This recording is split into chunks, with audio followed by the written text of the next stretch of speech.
Priyanka Chopra, you have been a UNICEF ambassador for several years. You have proven that you are passionate about children's rights. You've been a strong advocate for ending sexual violence against girls. Give us a sense of some of the work that you've done. What are some of the approaches that you think have been most effective? Good evening, ladies and gentlemen. This incredible panel of women that are so inspiring. I've worked with UNICEF now for about 12 years, and mostly with education and rights for children. Whether it was my travels around India, Jordan, recently to the Zatari camp, with Syrian refugees, whether it was Zimbabwe, where the numbers are staggering. 1 out of 3 girls under 18 has been sexually violated. 100%. South Africa. Violence comes out in so many forms, whether that's sexuality, whether that is physical violence, emotional violence.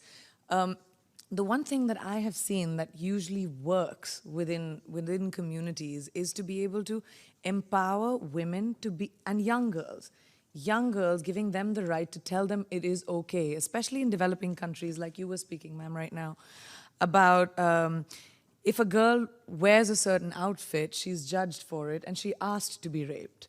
Or if a girl hits puberty, she will not be allowed to go to school anymore because she might be raped. Or it might, and that will bring dishonor to the family. These are certain little things that are set in mindsets which have been, for thousands of years, been told to us as women that we dictate our intention or everything that we want to achieve by the clothes that we wear or the way that we speak or how loudly we speak or what point we're trying to make.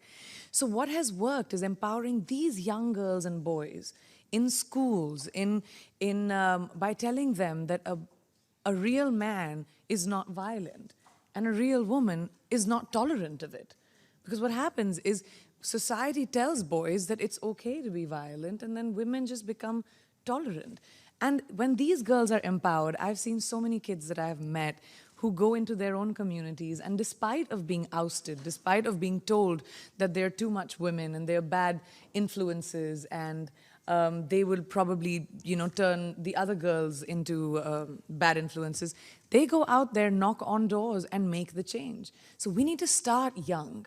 We are not going to be able to change the mindsets of older people, unfortunately. And starting young, how do you get girls and boys to be more engaged in this fight, both girls and boys? Well, again, I think, the fact that everyone sitting in this room, they are people who are influencers, governments, people in higher positions and platforms. Once you, like in India, for example, we have incredible laws that have been passed for the protection of women, which local and international communities have pushed the government to do. And now implementation is what is important. You see young people with the use of social media, with the use of being aware, socially aware, by parents teaching their children, by making them, like how Malala's father addressed us, and he said, my father was exactly the same. He told me that no one will ever tell you to not have an opinion, because that's the one thing that's taken away from a woman, is her opinion and her right. And my father empowered me to be able to sit in front of you and say anything that I want from my experiences. And it's that with the internet, with the social media that we have, it can become something which is horrible, but it can also become a boon by us being able to. These kids are dictating and teaching themselves. We're not going to be able to tell them this is how life is led. They're discussing it on their own. They're on their phones, they're on Facebook, whether I was at the Zatari camp, whether I was in Rajasthan in India, whether I was in Zimbabwe. So the access and the information that we provide to them is very important. And UNICEF and so many other NGOs and amazing organizations are doing such great groundwork, which you said, going into the field and actually changing mindsets.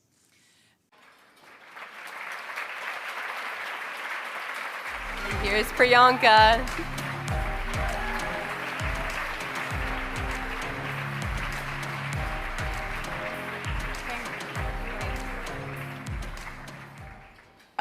Good afternoon, everyone. I'm going to just keep it here. Good afternoon, everybody. This is Ava. She's 16 years old.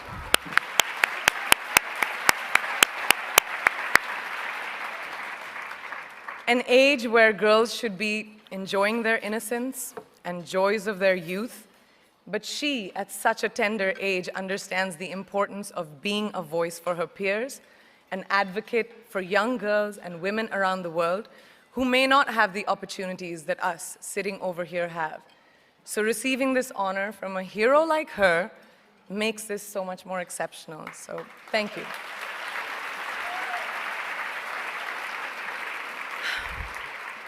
Good afternoon, and thank you, and wow, I am so privileged and so honored to be sharing this afternoon with all of you and these incredibly amazing women that are being honored today.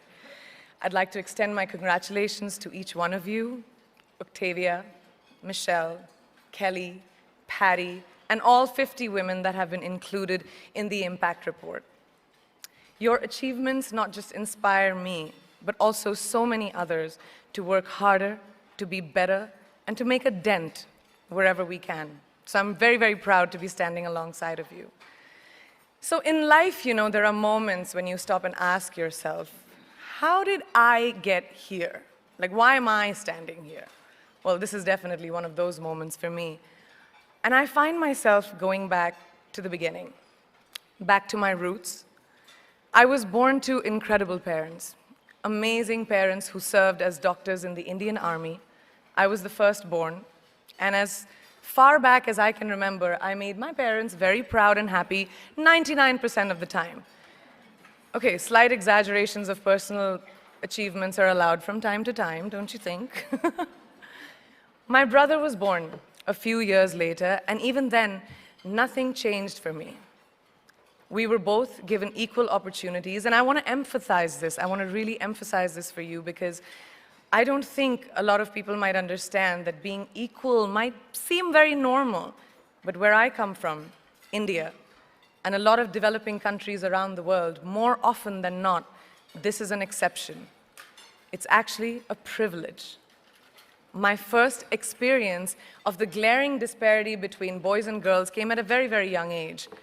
I grew up in a middle-class family with extremely philanthropic parents who constantly reminded me and my brother how lucky we were and how giving back to those who were less fortunate was not a choice. It was a way of life. Simple. I was 7 or 8 years old when my parents started taking me on these visits in a traveling clinic to developing communities around and villages around the city that we lived in called Bareilly. We were packed into this ambulance, and my parents would provide free medical care to people who couldn't afford it. My job at the age of 8 was assistant pharmacist. So I would count all the medicines, put them in an envelope, and give it out to patients, and I really took my job very seriously, very seriously. But the more I went on these expeditions, the more I began to notice the simplest things that distinguished a boy from a girl, or a man from a woman. For example, girls were pulled out of school when they hit puberty because they were considered ready for marriage and babies. That's 12 and 13, while boys still enjoyed their childhood. Or basic human rights, such as healthcare, were denied just because they were women.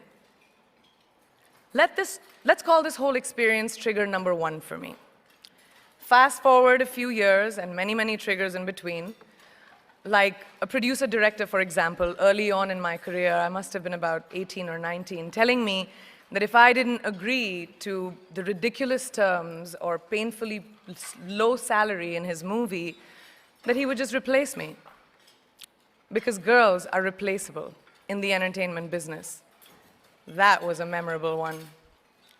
Made me decide to make myself irreplaceable. But I think what really moved the needle for me and ultimately led me to create the Priyanka Chopra Foundation for Health and Education, and around the same time partner with UNICEF, was an encounter with my housekeeper's daughter. About 12 years ago, I came home from set early one day, and she was sitting in my library reading a book. And she must have been 8 or 9 years old, and I knew she loved reading. So I asked her, I was like, it's a weekday, why aren't you in school? And she said, oh, I don't go to school anymore. So I went and asked her mother, and I said, why isn't she in school? And her mom said that her family couldn't afford to send her and her brothers to school, so they chose the boys. The reason She would eventually get married, and it would be a waste of money. I was completely blown, and it shook me to my core. Eventually, I decided to cover the cost of her education so that she could continue to learn, because education is a basic human right.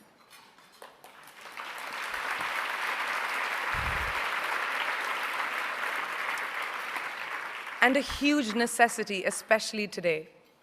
From that point on, I was determined to make a difference in as many children's lives as I could, in whatever big or small way that I could contribute. There's a really, really beautiful quote that I read recently, and I think it's absolutely appropriate to explain what I'm trying to say today. The hand that rocks the cradle, the procreator, the mother of tomorrow, a woman shapes the destiny of civilization. Such is the tragic irony of fate that a beautiful creation such as a girl child is today one of the gravest concerns facing humanity. Girls have the power to change the world. It is a fact, and yet today, girls are more likely than boys never to set foot in a classroom, despite of all the efforts and progress made over the last 2 decades. I'm just going to give you a stat, more than 15 million girls of primary school age will never learn how to read or write, compared to 10 million boys. Primary school, it's the beginning of our future. Over the last 11 years, I have witnessed firsthand the incredible work that UNICEF does for children around the world, especially victims and survivors of child marriage, displacement, war, sexual violence. But there is still so much work to do. And for me, that is the fuel to my fire. The reason I'm so committed to this cause, and that is where my passion stems from, because I know that a girl's education not just empowers families, but communities and economies. A result of her education, we all do better. It's just as simple as that. As entertainers and influencers sitting in this room, I feel that it's our social responsibility to be a voice for the voiceless, which is why I applaud each and every woman in this room for being such a badass.